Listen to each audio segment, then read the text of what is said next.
Hi. Hi. Oh my gosh, it's so good to see you. Good to see you. All right, so let's talk about what you want to do today. Okay, so Oh, fun I'm stuff. kind of between these three. I feel like these two are just like a little bit spicier versions of what I've been doing.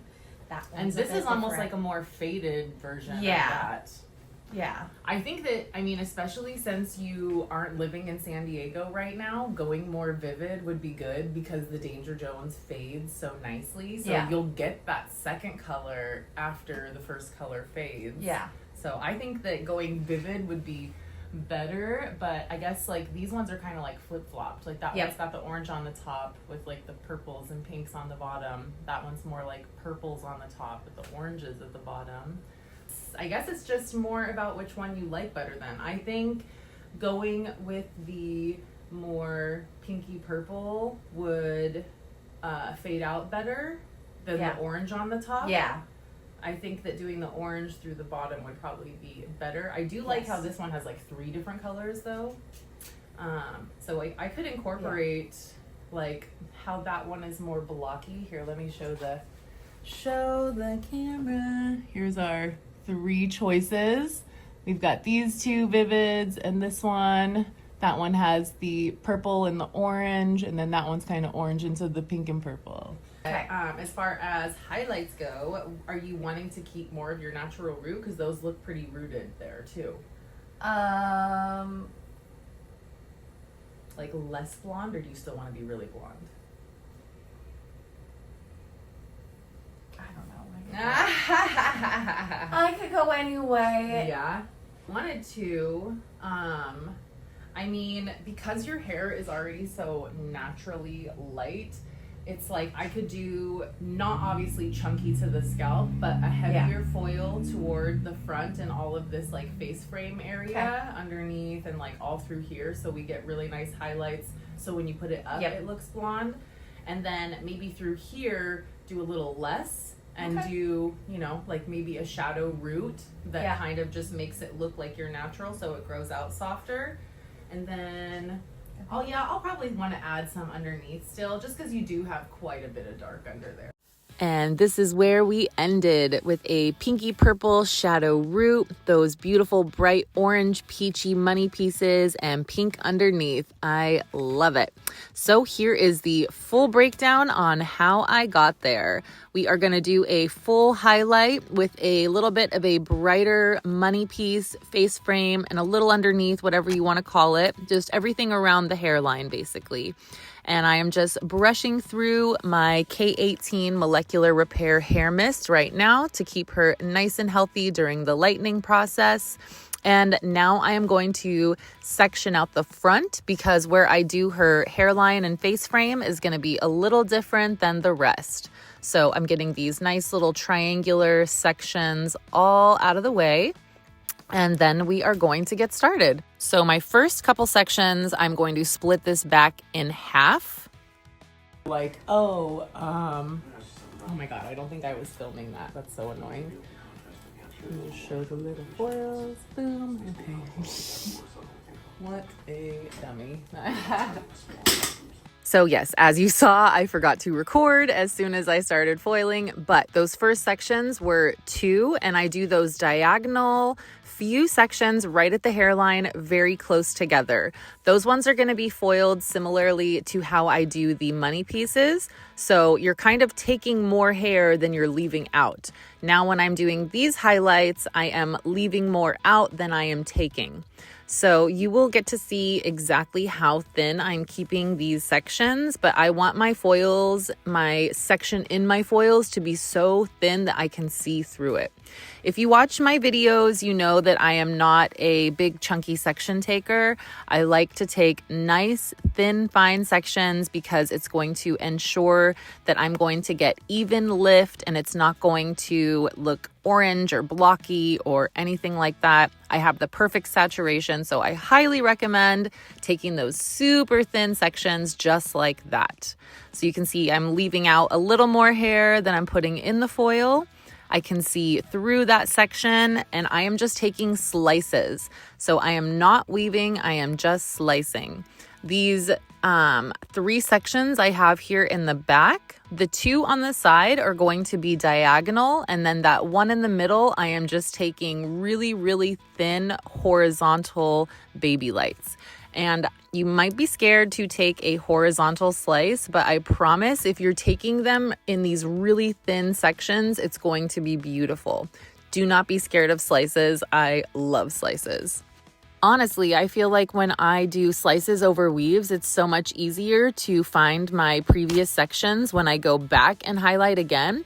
Because when you're weaving, no matter how fast you get as a weaver, it's just like that picking up the little dark and light sections is so annoying. I hate doing that.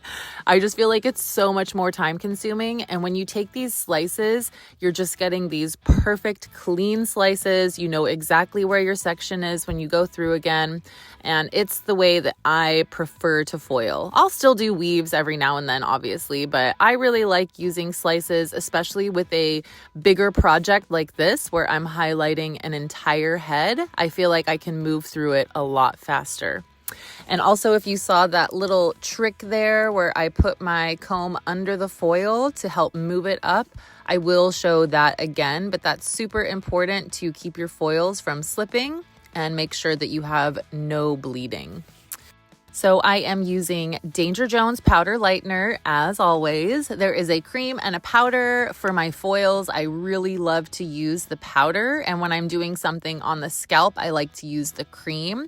But I am using it with a 5 volume developer because, as you can see, Sarah's hair is super light and fine, and so I don't even need a lot to get her to platinum. And I am just making my way through these 3 sections. You can see just how fine that section is that I'm taking in these little tiny slices, leaving out all of the previous blonde. And then I like to use my tri-fold when I fold up the foil because that really ensures that it's not going to slip. And if you've watched other videos, you know that I love my Danger Jones lightener because it is like a paste. And so when you put it onto these foils, it is going to stay exactly where you put it. And it is incredible because I'm sure that if you're a hairstylist, you've used those watery, wet, slippery foils that are not foils, lighteners. When they're in the foil, you can just see it expanding and slipping, and then it's just disgusting. It's like wet water when you pull it out. I don't want to name any brands, but I'm sure that you've had it. But now that we are getting up past the half of her head, I am combining the rest of that hair in the back, and I'm still going in my 3 sections. Now, if you're asking why I'm doing 3 sections instead of 2, I don't like to take really long sections. I feel like you run the risk of bleeding or not getting everything all the way to the scalp. I don't like my sections to be much bigger than they are right here because I don't want it to go over my foil. So I like to keep my sections about this size. It really all depends on the shape and size of your client's head also. So I am just going to take these really, really thin diagonal slices, keeping it really clean with my tri-fold and getting right up to the scalp there. Making sure to stay off the previous blonde. And you see how easy it is to find my slices when I go through, and I can just see exactly where it's dark and when it stops. So Sarah actually is living in Colorado right now. She is from San Diego. Well, she's from Colorado, but she lived in San Diego. And she's currently just with her family and moving back here very soon. But she's been coming to see me to get her hair done while she is living in Colorado. She'll come down and see her friends and see me, and it is awesome. But it has been a bit since we did the underneath, so you can see how grown out it is. And you probably heard in the consultation that I was talking about wanting to go more vivid versus a pastel because then it will last longer. So if you saw those pictures that she showed me, 2 of them were really vivid and one was like a faded version of those 2 vivids, like I was saying. So one thing that's great about Danger Jones is it fades really true to tone, the semi-permanent colors. So she's really going to have that second color when the first one starts to fade. It really depends on care at home, how often you're washing, if you're washing with cool water, how long it will take for her to get to the second color. Me personally, you can see my hair. This was like 2.5 months in with that color. And so it stays pretty vibrant on me because I take care of it. Sarah, the last time I saw her, I'll overlay a little picture. We always do like peaches and coppers and things like that most of the time, done pinks and everything. Obviously, she was actually my model when I did the Danger Jones campaign for the release of Antique, and I'll throw in an overlay right now. She was so beautiful as my campaign model. That was the first global campaign that I ever did, and it was such a cool experience. I will never forget it, and I love that I got to share that experience with this beautiful person. And now look at all these roots. But I still couldn't believe how much dark there was underneath. I felt like it hadn't been that long since we did it, but she's been my client for like 6 years now, pretty much since I moved to San Diego, or since I really started working in San Diego. And I am so glad she found me. She is such a great person. But you can see how thin those beautiful slices are that I'm taking and really saturating with my Danger Jones lightener. Now, as I move up the head here, because the sections are getting smaller, I'm going to split them in two. So now I have 2 sections that are like triangles on the top. I've combined those 3 into the 2. And now I'm taking diagonal sections and just making my way to the top of the crown. And once again, I am leaving out more hair than I am taking, and you can see how fine those sections are. Now, by this time, I have moved up to a 10 volume developer. And as I make my way through the head, I just mix a little bit higher developer each time. So I started with a 5, then I went to a 10, then I'll mix 10 and 20 to get a 15, and then I usually end on a 20 volume. It is extremely rare for me to go over a 20, and so that's really all that I need. I think maybe very few times I've reached for the 30, but I am almost done with this top section, being really careful to stay off the previous blonde and only hit my virgin regrowth. Another thing that I will say that's cool about slices is what I like to do when I take my slices is I like to find the slice that I didn't hit the time before. So I'm grabbing a different slice every time. So there'll be one that has like 6 inches of regrowth and one that has like 3.5 inches of regrowth. I'm going to take the slice that has the 6 inches, so I'm adding more blonde to it. I hope that makes sense. But as I make my way up to the front, now I am going to do those money pieces that I sectioned off in the very beginning. So these are super, super fine slices once again, but I am barely leaving out any hair. So you'll see it is a way thinner section that I'm taking with my comb, and then I am putting more hair into the foil than I am leaving out of the foil, just like the hair that I did at the hairline. So I'm really not leaving much out. Like, it's almost a platinum card, but there are some hairs left out because I don't want it to be super chunky. We still want it to have a little bit of a soft grow out, and it's not going to be really thick. It might seem like I'm doing a lot of foils, but it's still going to be a really nice fine piece. But you can see there, I really didn't leave out that much hair. And I am just taking all of this, going right to the top of that foil, getting as close to the scalp as I can, and closing it up. Now you'll get a little bit of a better view over here, but I really only left out those tiny baby hairs. And then I am just taking all of that in the front, getting those little tiny babies out of the way, and painting my dark. Make sure you're flipping that down so you don't have any bleed marks, and closing it up with my trifold and then the sides, because that is the best way to lock your foils. But you can see here, I'm barely leaving out any hair, definitely taking more than I'm leaving out. And these are super fine because, like I said, we don't want chunky, we don't want blocky, we want soft. So taking way more than I'm leaving out, you can just see it's like tiny little baby hairs that I've left out. I cannot stress this enough. I know that there are a lot of like videos that are time-saving foiling techniques where they're taking gigantic sections and then they just cover up the mess with a shadow root and melt. And I'm sorry, if you want to work that way, that is totally fine and that is you. But I personally, I can't do it. I just can't like knowingly mess up somebody's hair and give them super chunky, blocky, uneven highlights and then cover it up with a root shadow. So if you're looking for time-saving techniques, I'm so sorry, but this is not that page. I really take my time on all of my services.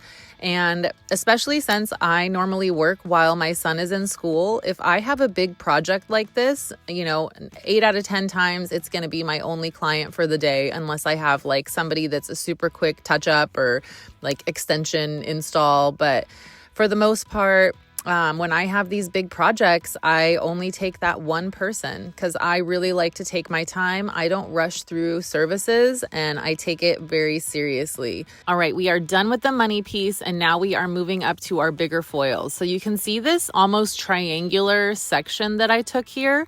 I'm leaving that really sharp diagonal and I'm going to a little bit more horizontal. And I'm going back to my leaving more hair out than I'm taking because we're done with the money piece and now this is what's going to shatter over the top. So as you can see with each section, I'm going to go a little bit less of a diagonal. See how it goes a little more horizontal there. And then I'm going to take that really skinny slice, leaving more hair out than I'm taking into my foil. And the exact same thing, saturating, painting, folding. Same thing here, going a little bit less diagonal. You can see how the back of it has like more hair than the front. It almost makes like a long triangle, but that's just getting me a little bit more of a different angle than I have in my money pieces. And then I'm picking out any dark hairs that I have and making sure that I hit those, because there's nothing worse than if you forget to do a dark hair and then you have this line where it's the new highlight and then dark. Ugh, it's terrible. So be very careful. Make sure you're getting all those dark pieces. And then I'm just repeating the exact same thing on this side. I'm taking really fine sections, leaving more out than I'm putting in the foil. And with each section, I'm going a little bit less of the diagonal. And we are almost through this full highlight. Now, I did move my camera repeatedly and then still stand in front of it when I did the front, but her top face frame, she has kind of a straight line on her forehead there. So a lot of people, I do 2 different diagonal sections on the front, but with Sarah's hair, doing the straight across really works good for her. So I'm doing the same thing here in front of her forehead that I did in those first money pieces. I'm taking more hair than I'm leaving out, and I am lightening in those really fine slices because this is still her money piece right here. And then after these sections, we are completely done with the money piece and we can go back to our triangles on top. So you can see all those little baby hairs that she has growing. I don't like to mess with those because they're fragile. They are just like gonna break probably. So I just like to leave those little baby hairs out unless we're doing something where she really needs to be platinum and she needs that, brightness there, because it's gonna look perfect on her. And as you can see, I like to brush out little babies and then cover it up. Beautiful. But yeah, anytime I have those little fragile pieces by the face, I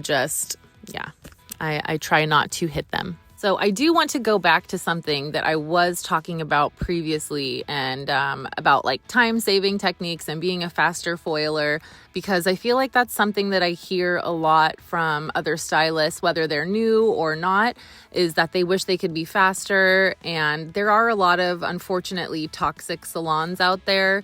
I worked in one, my very first salon, who will kind of, make you feel like you're not worth anything if you can't get a full head of foils done in 40 minutes, and that everyone should be able to get a full highlight done in this amount of time. And I'm here to tell you that is just not right, and it's not true, because one, everybody's head is going to be different. They're going to process differently. They're going to have different densities of hair, different textures of hair. And so, you know, everybody is going to be a little bit different, but I am not a fast foiler, and people ask me like, how do I get faster with foiling? And I don't rush through it. So don't rush yourself. Just go at your own pace and everything will be good. But now we are going to mix up her colors. So I have this lovely little watercolor formula book that I like to save for all of my formulas. And we are doing that pinky purple and then a regular pink and then a really nice like bright neon orangey peachy color. So I kind of like to show my clients the different colors that I have in my books and see if any of them are speaking to them. And then sometimes I just make up new ones, most of the time. But I really recommend getting a little watercolor book like this that's meant for paint because it is great to have to save your formulas. So my pinky purple was equal parts Hustler and Hysteria, which is like a magenta and a bright pink. My pink was Cheap Date, Hustler, and Lovesick, which are all three of the different pinks, the pastel, the neon, and just the bright pink. And for my orange, I am using Hotwire, Lovesick, Simpatico, and Burnout. So it was all three of the oranges. Well, I guess the peach is the Simpatico, and then the oranges are Hotwire and Burnout, which are the neon and the regular. And then I added a little bit of the Lovesick in there because I just wanted it to be a little brighter. Oh, and I added some Hustler, which is the hot magenta, because I didn't want it to be like orange. I really wanted it to be almost pastel but neon at the same time. So that is what we went with. I didn't want to do too much of like a Dunkin' Donuts vibe with the pink and orange. So I wanted it to be more peachy, more neon pastel. And then here is our beautiful berry purple. I also mixed up B3 into my colors for longevity and strength. Now I am adding some K18 into her hair to keep her nice and healthy. I didn't do any toning, so this is just her highlights with a raw lift, and look at how beautiful it already looks. And I dried her to like probably 85% dry, so still slightly damp, but mostly dry. And like I did when I highlighted, I'm sectioning out those money pieces because they are going to be a different color. And now I am going to come in with my color melt. So on the base, I am using that Hustler and Hysteria purple mix, and then I am melting it down into the pink. So you can see that line. I'm going to do the underneath with the purple into the pink, and then all through the top is going to be a purple pink shadow root into that peach. I know that Sarah really likes to be like orangey tones and peachy tones. It's definitely the color that I have done most on her. So I kind of wanted to keep the pink underneath and the purple underneath. And as far as on the top went, I wanted the purple to look more like a shadow root versus like half purple, half orange, because since she doesn't live here, I know that she's really comfortable in those copper orange tones. So I really want her to see those copper orange tones when she looks in the mirror. And I don't want to send her home with something that she's not completely used to and have just like half of her head is this dark purple. And then she goes back to Colorado and she's like, what have I done? So I didn't want to go too crazy. Like she was saying when she showed the picture, they were spicier versions of what she's been doing. So I really didn't want to go too spicy because she doesn't live here right now. She will be back very soon and I'm so excited. But one thing I will say, you saw how I split that section in half. Even if you think you're taking really small sections with semis, it is important to split it in half and just hit the roots again, because I can guarantee there is some hair under there that didn't get covered. Saturation is so key when it comes to semi-permanent vivids. And I'm basically taking halo sections now all the way up to the front of her face, except for where her money piece is, because that's going to be very last. And all of this over here that I just did was that purple into the pink. And now I'm going to start coming in with my orange. So all of this top section will be the purple shadow root melted into our neon peachy orange tone.